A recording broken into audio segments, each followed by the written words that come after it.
Hi guys, welcome back to my channel. So today's video is all about the best and the worst new luxury bag investments for 2020.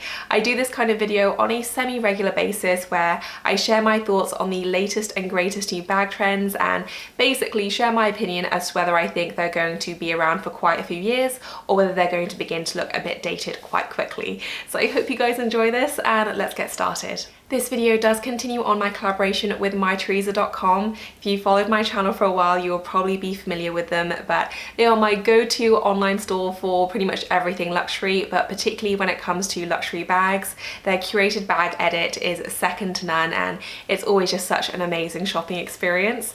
Everything that I'm featuring here today is available from mytheresa, so I will link everything in the description section if you did want to check anything out. So I am doing a combination of general bag trends as well as individual bags from specific designers.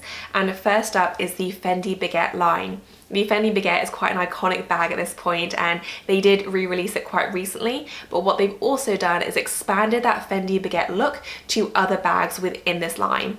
I'm a huge fan of this. I think it looks fantastic, and the best thing about Fendi in my view is even though it's a very popular bag brand and has a great history, their bags are always very consistent, very popular, but they also never kind of dip and go up and down like other bag brands, which means they are much more prone to being more classic styles and have great longevity. So I always think Fendi is a great bag brand to buy into, and I love what they've done with the Fendi Baguette line. They've really taken that baguette look and applied it to other styles within this collection. So they've done it with their tote bag. They also have released their gorgeous new wallet on chains, which are absolutely on my wish list. I think these are so beautiful. I think it's just such a fresh take on the baguette design. So I'm a huge fan. I wouldn't be surprised if this was a new classic for them. I just think it's gorgeous. And in contrast to that, my next trend isn't one that I'm a particular fan of, but despite my own personal feelings, I do think that this one is going to have pretty decent staying power, and that is those really big, bold logo prints. And the brand I always think of when it comes to this trend is Balenciaga. They aren't the only ones doing it by all means. There are quite a few different designers really embracing this big logo trend, but Balenciaga are always my go-to because they've really done it a lot with their bag collection, and they've put their big logo on everything from mini bags to tote bags and pretty much everything in between. And for me, this really fits in with that luxury leisure wear trend. I feel like they are quite connected, and I don't see the luxury leisure wear trend going anywhere anytime soon. And so for that reason, I do think that this one has a quite good staying power. I don't know whether it's going to be around for 5 or 10 years, but certainly in the next year or two, I think it's going to continue to be very, very popular. If anything, I think it's going to become more popular. So even though it's not my personal cup of tea, if it fits in with your style and you were debating it, I do think this is going to be around for a little while longer yet. Now for a very specific bag from a specific bag brand, and this is the LowElf Puzzle bag. And I've touched on this bag before, but I do think out of all the newer styles, this one has the biggest potential to be a complete classic. You know, it's been around for a few years now, and even though it's never reached the dizzying heights of the Gucci Marmont line, I often think that's a good thing. You know, I referenced this when talking about the Fendi Peekaboo line, but often when you have an incredibly popular it bag, the fall from grace is really quite steep, whereas if you have a bag that's very popular but a lot more consistent, it often means that has better longevity overall. I do think that's what we're seeing with the LowElf Puzzle bag. They are releasing new iterations and new styles all the time, but they're also releasing their kind of main plain leather versions as well. I know it's a very popular bag as well. The people that do own it seem to absolutely adore it. And again, if I had to pick one bag to be a new classic, my money would be on this one. It has all the makings of a classic in terms of it's very original in its design. I only hear very good things about the quality, and I just think it's very, very distinctive looking. So my money would be on this in terms of a new classic. So I do think we're going to see this around for many more years. And speaking of very specific bags, my next style is the Bottega Veneta Jodee bag. And this is a bit of a funny one in that it's kind of a re-release. You know, the Bottega Veneta Hobo is nothing new. They've done this bag for many, many years. The brand is going in a slightly different creative direction under the new creative director, Daniel Lee. But at the same time, he's really keeping those kind of signature hallmark Bottega Veneta elements. I was reading an article about how buyers at stores just cannot keep enough stock stock of Bottega Veneta bags at the moment. Every time they get a new shipment, it just sells out instantly. So there's definitely a lot of hype around this brand at the moment. But at the same time, a lot of these bags are kind of slightly adjusted or reimagined from classic designs. So I don't think that this is one that's going to look dated within a few months. The hobo has been around for a really long time. The design actually got its name from Jodee Foster, so she actually used one of these hobo bags to shield her face from the paparazzi, which I thought was a really fun detail behind the naming story. And in general, I think they are beautiful bags. Bottega Veneta are known for the quality of their leather. It's not too flashy or in your face either, and I do think this one is going to have a very good staying power as well.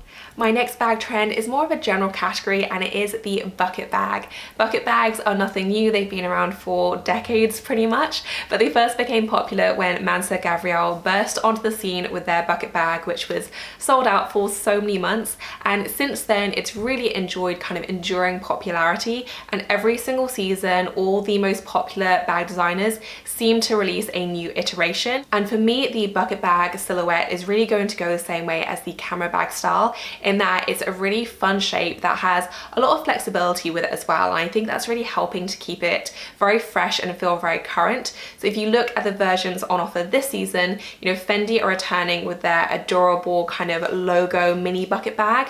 You obviously have Mansa Gavriel continuing on with their classic version, but you also have Prada releasing a bucket bag in the nylon style. You have Gucci doing their drawstring version. You know, there are so many different iterations, and I think that flexibility with the design is what's keeping a lot of designers coming back to it, and they're obviously very popular with customers as well. So if I had to put my money on it, I do think bucket bags are going to be here to stay. I think we're just going to see only more versions of it in the coming years. So for me, bucket bag is very much a new classic silhouette. The next bag trend, which I think is going to have great longevity, is raffia weave bags. And this is a trend which I did mention in my bag trends to watch for 2020 video.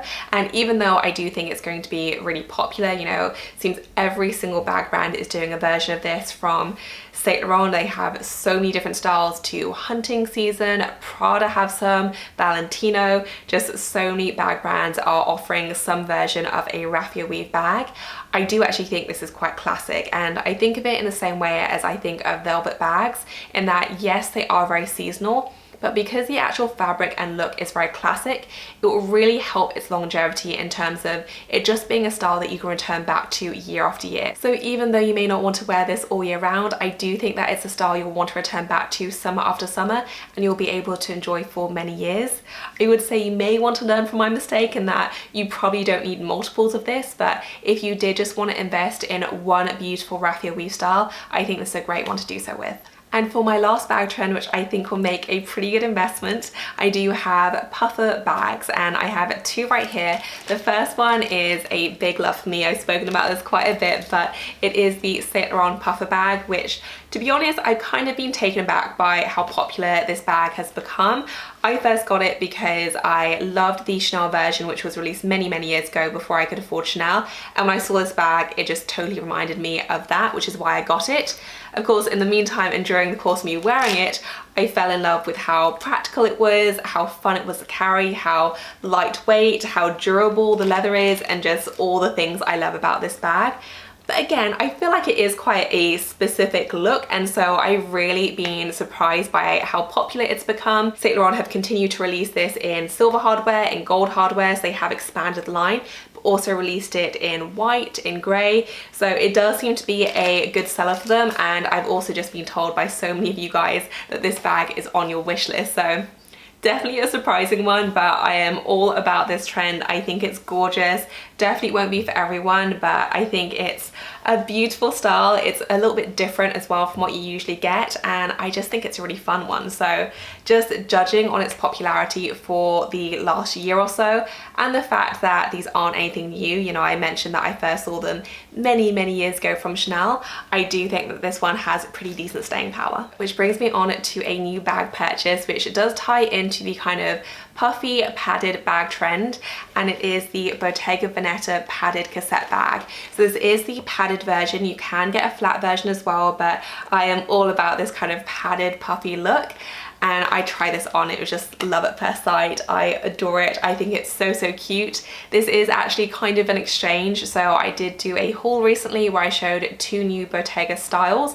One was the mini Jodee, the other one was the large Jodee, and a lot of you gave your opinions. There were a lot of strong opinions about those bags, but one of you commented that you thought I should swap the mini blue Jodee for the white one and then go for the larger style in the blue, and that kind of stuck in my mind. So I began looking at the different styles. I did end up exchanging the mini for the white, and I was going to exchange the larger Jodee for the blue, but then I totally got swayed by this bag and I just decided to try it, and then it was just love at first sight. I am so thrilled with this bag. So it does just open with a little pull down, and then it's padded on the inside as well. It's pretty simple, but you do get that zipper pocket right at the back, and then it's just a big old empty space. And this is just the squishiest, comfiest bag. It feels like you're carrying a cloud. It is so incredibly lightweight. You do have an adjustable strap as well. You can wear it on the shoulder and also crossbody.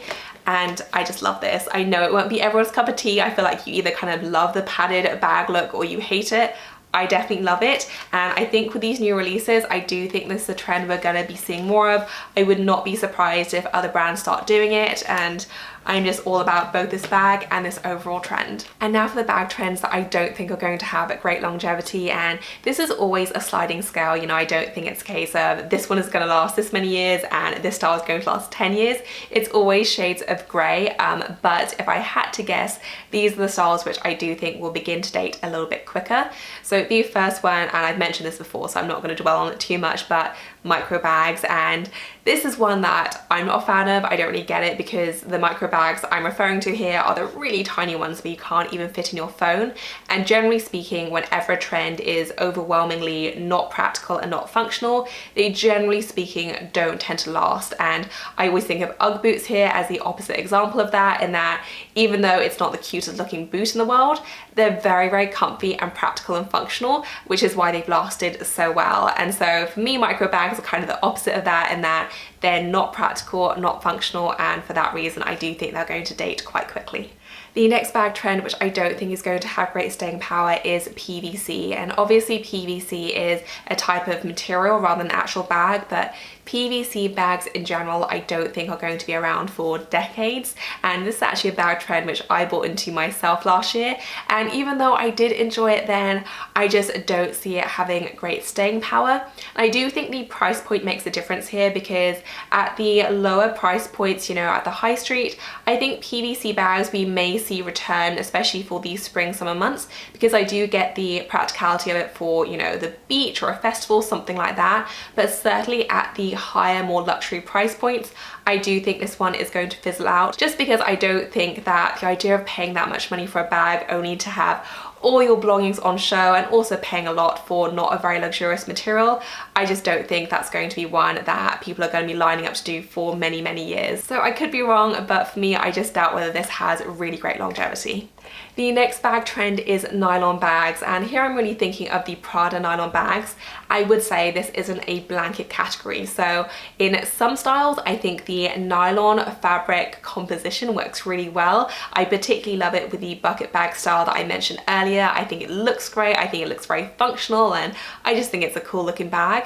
Similarly, backpacks, obviously nylon would be a great material there, but here I'm really thinking of their kind of smaller shoulder bags in the nylon fabric, which is definitely a throwback to the 90s. You know, it does have that very 90s look where a lot of ladies were carrying those really small shoulder bags, often in nylon, but I'm just not sure that this is going to be a hugely successful re-release. It might be popular for a year or so, but I would be surprised if we were still seeing these around in 5 years' time.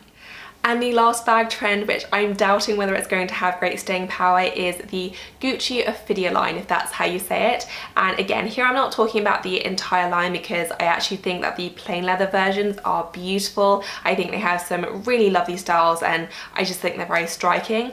but here I am talking about the Ophidia line with the Gucci monogram. And for me, it's just a lot going on. You know, there's the monogram, there's the stripes, there's the Gucci logo, and it looks very, very retro. It looks quite 70s as well. And I just don't feel like 70s are having a big moment. I feel like the 70s decade in general isn't really known for its amazing fashion. And I would just be very surprised if this was a big success for Gucci. Again, I do like the plain leather versions, but the monogram ones just seem a little bit much, and I don't see it being as popular as, for example, their Gucci Dionysus line. So again, I could be wrong, but I would be surprised if this was a new classic for Gucci. So that is it for this video, you guys. I hope you enjoyed it. Let me know your thoughts in the comment section below. Do you agree with me? Do you disagree? Do you think I got it completely wrong? Let me know your thoughts down below. I will link everything I featured in the description section if you did want to check it out. And if you enjoy these trends videos, please do give this a thumbs up. As always, thank you so much for watching. I will see you in my next one. Bye, guys.